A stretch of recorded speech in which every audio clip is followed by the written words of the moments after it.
Hello everyone, welcome back to Hollow Point Defense.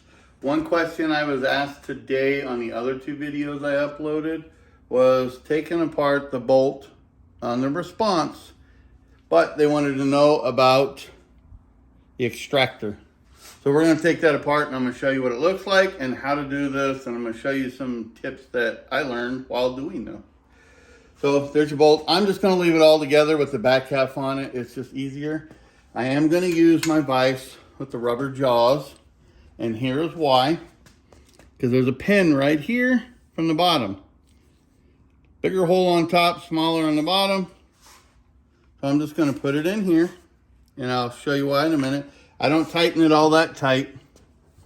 I got a very small, I think it's a 30-second punch. I'll just go in here.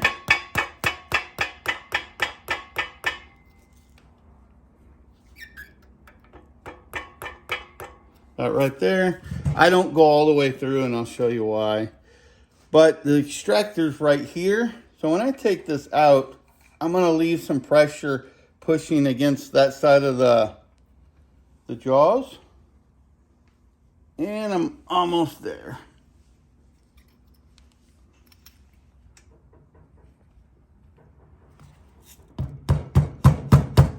Didn't quite get it all the way through there, but there we go. Go back to here. Here's your extractor.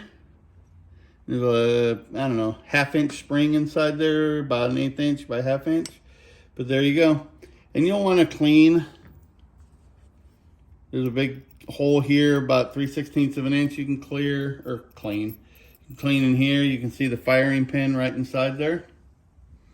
And you can clean all this. I have a good 1,000 rounds to this one, and it was not all that dirty. I've already cleaned it, and that's all I got out of it, including cleaning everything inside here and that. But I leave my pin in there. You can see it's sticking up about 1/4 of an inch.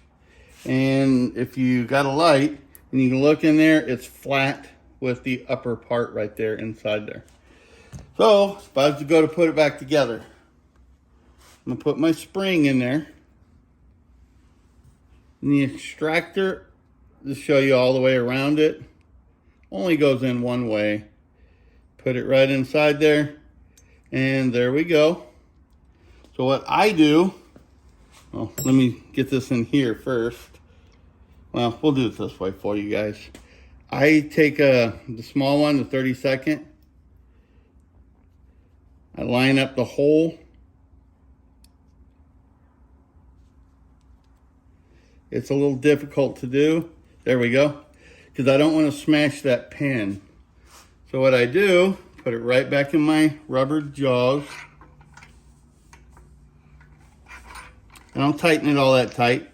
Just enough to hold it. While I have this punch in there, it's keeping the hole lined up for this. In fact, I'll show you. I use my pinky right here. I get another punch, hold it right there, rubber hammer, slowly move it down.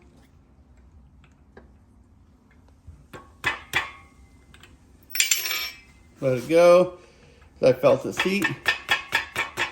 And I'll just put it back in there flush. And then there we go. I'll check that right there, and we're back together. So when you actually see this pin, the reason I don't pop it all the way out is the pin, this is the part that I'm hitting with the punch. It's a little bit wider than the bottom, so I want to keep that one nice and neat. So when I drive it back in, it's good. I'm not wearing a pin too bad. But that is simply it right there. I mean, it was quick and easy. So you'll always want to drive it from the bottom to the top. And about 1/4 of an inch. And you can take all this out. Be careful, there's a spring in here. So if you're doing it, it could shoot out and you're going to lose it. And you're going to have to get another spring. But that is it. Any questions, post it below. It's a fairly simple deal. But if you're not I will say it this way. If you're not slightly above average armorer, don't try it because I don't want you to get frustrated with it. But try try my directions there. Let me know if this works for you. Y'all take care and have a good day. Have a safe weekend.